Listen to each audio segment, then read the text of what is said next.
ये किस्सा है अमरगढ़ कस्बे का। ऊपर से तो वो कस्बा बड़ा शांत लगता था, लेकिन उसके किनारे पर एक पुरानी हवेली खड़ी थी।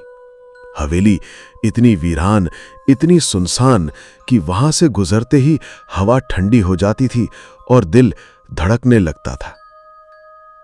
गांव वाले कहते थे, बेटा उस हवेली से दूर रहना, रात को वहां अजीब अजीब आवाजें आती हैं। कभी कोई चीखता है, कभी कोई रोता है, और खिड़कियों से लाल लाल आंखें झांकती हैं।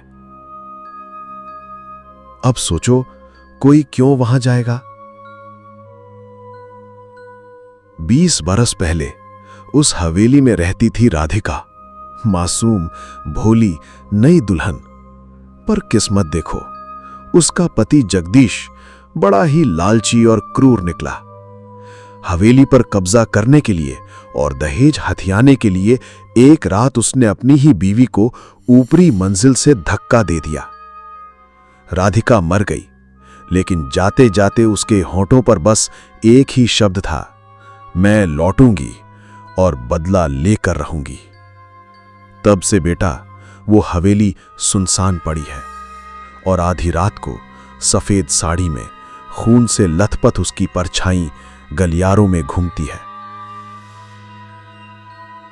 सालों बाद शहर से एक लेखक अजय आया। भूत प्रेत की कहानियों की किताब लिख रहा था। लोगों ने लाख समझाया, बाबूजी मत जाइए हवेली में, वहां मौत है। लेकिन अजय जिद्दी था। रात को अपने दोस्तों के साथ हवेली में चला गया। हवेली, अरे बेटा, अंदर से तो और भी खौफनाक थी। जाली, धूल, टूटी खिड़कियां और दीवारों पर अजीब अजीब निशान। पहली रात कुछ नहीं हुआ, पर दूसरी रात, आधी रात को अचानक औरत की चीख गूंजी। दरवाजे अपने आप खुल गए, हवा तेज हो गई और सफेद साड़ी में लाल आंखों वाली खून से सनी परछाई सामने आ गई। वो राधिका की आत्मा थी। अजय डरने की बजाय बोला, अगर तुम्हें बदला लेना है तो हमें बताओ, हम मदद करेंगे। आत्मा ने इशारा किया, मेरे पति जगदीश ने ही मुझे मारा था। वो आज भी जिंदा है, शहर में बड़ा व्यापारी बनकर।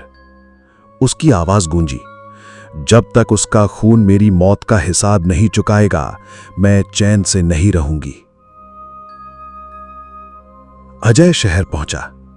जगदीश अब बूढ़ा था, मगर आंखों में अब भी लालच था।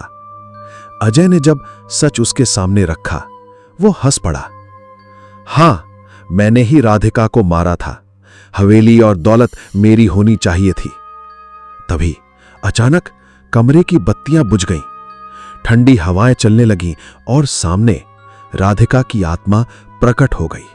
जगदीश चीखता हुआ भागा, पर आत्मा ने उसे पकड़ लिया। सारी हवेली गूंज उठी और अगले ही पल जगदीश जमीन पर पड़ा था। उसकी आंखें बाहर निकली हुई और चेहरा डर से पत्थर सा जड़ हो गया था। वो मर चुका था। उसके बाद राधिका की आत्मा ने अजय की ओर देखा। अब उसकी आंखें लाल नहीं थीं, शांत थीं। चेहरे पर संतोष था। धीरे धीरे धुंध में बदलकर वो हवाओं में विलीन हो गई। बेटा, उस दिन पहली बार अमरगढ़ की हवेली के गलियारे सचमुच खामोश हो गए थे, क्योंकि राधिका को इंसाफ मिल चुका था। याद रखना, ये सिर्फ भूत की कहानी नहीं है, ये सबक है। इंसान चाहे कितना भी ताकतवर क्यों न हो, सच और इंसाफ से कोई नहीं बच सकता।